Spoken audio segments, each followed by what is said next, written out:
Nothing is perfect. Not even that adorable Jake Gyllenhaal smile is perfection.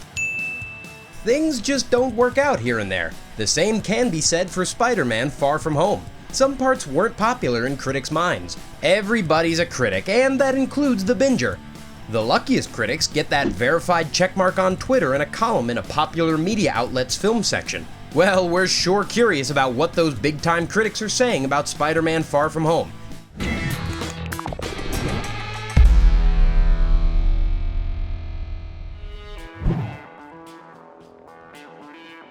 Spider-Man Far From Home is all about the follow-up factor. Fans and film writers alike were itching to see Marvel's best attempt at coming up big after Endgame. It wasn't just Endgame giving this movie big expectations, its placement in Phase 3 makes it a prime viewing spot. Fans want this film to blow their mind, so of course they expect a lot out of this web-slinger. Finally, the creative team needed to withstand the comparison dilemma.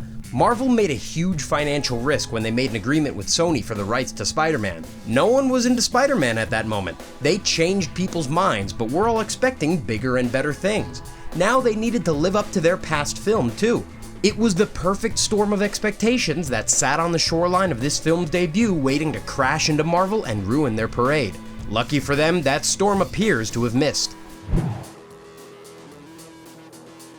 Rejoice! The reviews for this film and quick sound bites are glowing. Many people are buying into the hype machine, and the studio seems to have worked their magic once again. No matter how high expectations get, it appears Marvel will always deliver right now. Critics are praising a lot of specific details in the film, and we want to touch on some of those more specifically soon. However, that doesn't mean we'll skimp on the details for this entry. Every part of this video is worth watching, we promise you that much. The consensus is that Spider-Man Far From Home is fun and exhilarating. The movie appears to be the perfect summer blockbuster for many critics. Still, reviewers believe that Far From Home is an excellent comic book film. Seriously, it's clever with some nice twists that keep viewer on the edge of their seats the entire time. Many critics claim that you can't help but be drawn into the story.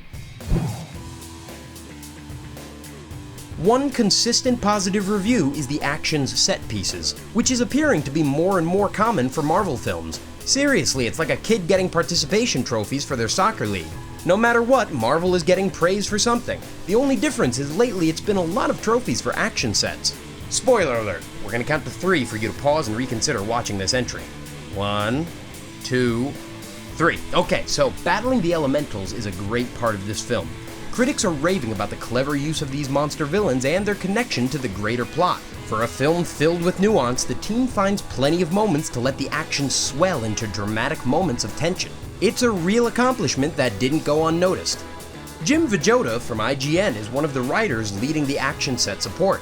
His tweet following his viewing really praised those moments. It's the kind of details we wanted to know heading into this film, and we are grateful for it. Whew, thank goodness this part panned out. Critics seem to be in real consensus about this fact. MJ, I am Spider-Man. So a lot of things appear to make this relationship work.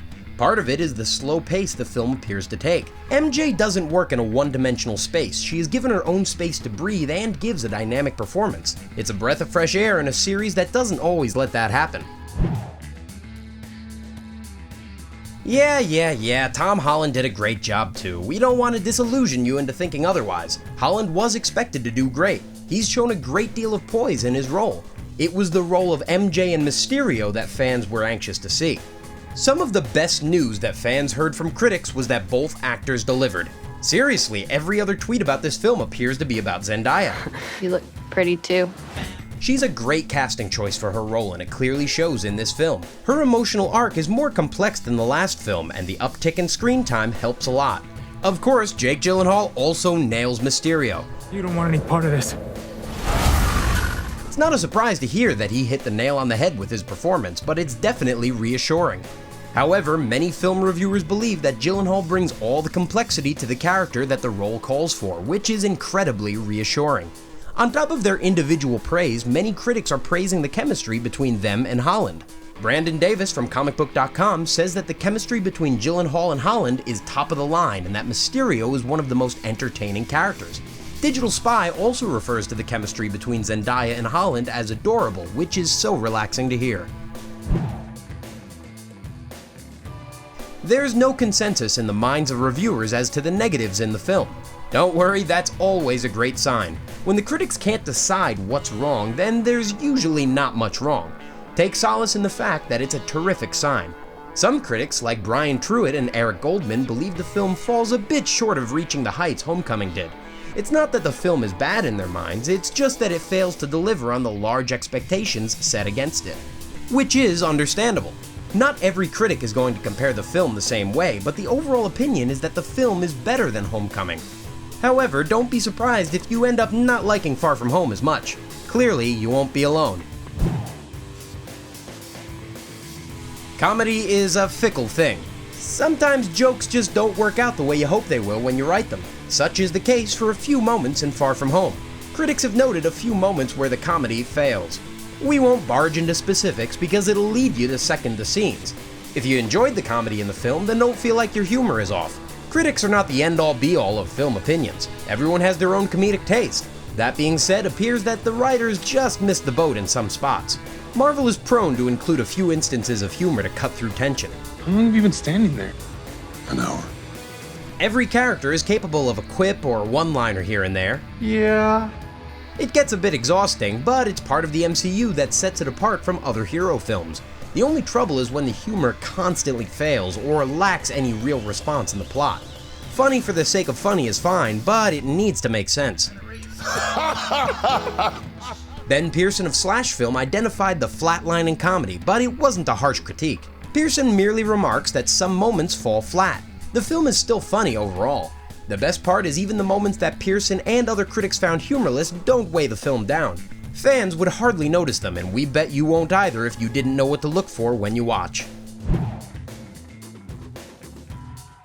When writers set up the tease of a big emotional arc in their trailer, they need to deliver.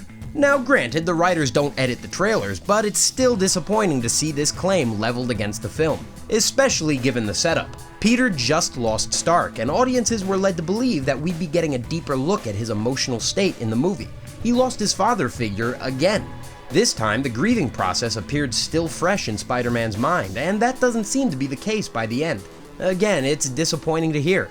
Angie Han from Mashable is quoted as saying the film could maybe have gone a bit harder on Peter's emotional arc. Now that's a loose quote there, but the spirit is the same. Some people agree with the sentiment. Apparently, more than a few people were left wanting a bit more from Parker's throughline. It doesn't ruin the film, and we don't disagree with the idea. Fans were expecting a lot more from that angle in this film. Peter's inner turmoil was supposed to be on display more this time around, but not everyone thinks the film got there. No one here is saying that Tom Holland or the story fails to do the character justice. In fact, it's the exact opposite.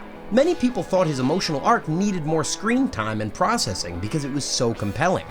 It's just like the person wishing they had seconds on a nice dessert. Another! It's a fair criticism to raise, but it comes from a place of enjoyment for the overall product. Phase 3 of the MCU is one of the most successful phases to date. Think about that lineup. It started with Captain America Civil War and went all the way to Far From Home. There's a ton of big-time films in that mix. There's 11 films in this one phase. You need 2 box sets to complete it. That's an insane amount of work done by the MCU over those years. Far From Home stands with the best of them, but it'd take a whole other video to rank them all. As best we can tell, critically, the film falls in line with Endgame and Black Panther as one of the top movies of this phase. That's the near-perfect tier, which is only slightly above the amazing work of cinema tier. Let's face it, sometimes we're not going to be able to judge these films fairly. Ultimately, the film is further proof that Phase 3 is the most successful one done. It was excellent to see Far From Home keep the streak alive. The end credits of this film are mystifying. Critics like Mike Ryan, Brandon Davis, Josh Wilding, and Kevin McCarthy all say the end credits and setup scenes are worth the wait. That's just the tip of the film review iceberg. There's a ton of praise for the way the film works to get us excited for the next phase of films. There's about to be a lot of new characters and plots coming our way. Many audience members will find themselves lucky to see such an excellent transition film. Actually, you know what? Calling it a transition film feels wrong. Based on all the reviews and reactions, Spider-Man Far From Home is a lot more than an end of a phase. It's a near-perfect Spider-Man film that happens to frame the next storyline in a proper way. Get ready for it. It's a blast. Well, there you have it. That's what the critics think, but we want your opinions too. Did we miss one of your favorite parts or fail to mention your favorite critic? Give us your take in the comments down below. Don't forget to support the channel by clicking that like button and subscribing to keep up to date. We're always happy to count down the latest news and fandom, so join us again soon.